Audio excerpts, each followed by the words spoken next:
Previously on River Heights Mysteries. Oh my! This is wonderful news! I can't believe it! Miss Marple is coming to New York! Okay, I'll go, but promise me, no mysteries. Just in case. Chapter 2. Rendezvous at Pier 90. The salt, heavy air of the Hudson River was thick with the scent of coal smoke and anticipation.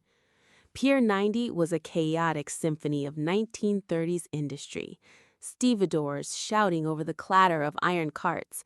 Fashionable travelers adjusted their fur stoles, and the massive black and white hull of the RMS Queen Mary loomed over the dock like a floating steel mountain.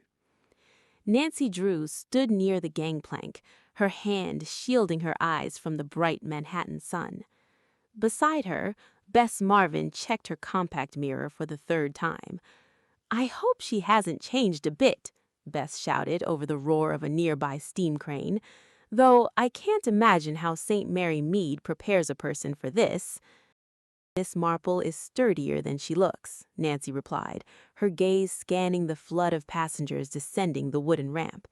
"She always says that life in a small village provides a perfect map of the entire world." Then Nancy saw her. Emerging from the crowd was a slender, elderly woman in a neat bird-gray wool coat and a modest hat secured with a sturdy pin. She carried a large knitting bag over one arm and a small suitcase in the other. Despite the jostling crowds, she moved with a serene, unhurried grace. "Jane! Miss Marple!" Nancy called, waving her glove. The elderly woman's face lit up with a soft, crinkled smile. "My dear Nancy, and dear Bess, how very kind of you to brave this rather energetic atmosphere to meet an old woman." As they reunited, a porter whisked Miss Marple's luggage toward a waiting yellow cab. Jane Marple tilted her head back, looking up at the jagged skyline of Midtown Manhattan. The Empire State Building stood as a silver needle against the blue sky, its dirigible mooring mast glinting in the light. "It is quite tall, isn't it?" Jane remarked mildly. "It reminds me somewhat of the beanstalk in the nursery rhyme. One wonders if there are giants at the top or simply very busy businessmen." "It's the tallest building in the world, Miss Marple," Bess said excitedly, "and we've got a whole week to see it all, the shops, the theater, and the galleries." As the trio settled into the back of a checkered taxi, the driver lurched into the swarm of traffic on 12th Avenue. Jane Marple watched the city blur past, the newsboys on the corners shouting about the latest stock reports, the gleaming chrome of the new Chrysler models, and the dizzying height of the tenements. "You know, Nancy," Jane whispered as the car swerved to avoid a fruit cart, "a gentleman on the boat, a very polished sort of person from the London Arts Council, told me that New York is a place where things disappear and reappear before one has time to blink. He seemed quite nervous the entire voyage. He was carrying a very large flat leather portfolio which he refused to let the stewards touch." Nancy's detective instincts, which she had promised to suppress, gave a sharp, familiar tug. A portfolio. Did he say what was in it? "Oh, he didn't have to," Jane replied, her blue eyes twinkling with sharp intelligence.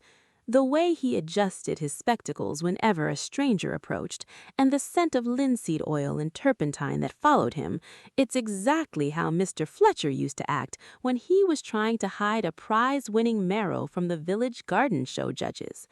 Only, I suspect this gentleman's marrow is far more valuable." Nancy shared a look with Bess. "It seems, Miss Marple, that you've already started your own investigation before even setting foot in your hotel." "Not at all, dear," Jane replied, patting Nancy's hand. "But I did notice that when we docked, a man in a dark beret was waiting at the foot of the gangplank. He didn't have a suitcase, and he wasn't looking for a relative. he was looking only for the gentleman with the portfolio. The taxi pulled up to the grand gold-trimmed entrance of the Sterling Hotel on Fifth Avenue. As the doorman in his scarlet livery stepped forward, Nancy glanced back at the crowded street. For a fleeting second, she saw a man in a dark beret stepping out of a black sedan just a few yards behind them. The quiet sightseeing tour of New York had officially begun, and Nancy had a feeling that the Manhattan masterpiece was already in motion. Thanks for joining us. New chapters unfold every Tuesday and Thursday.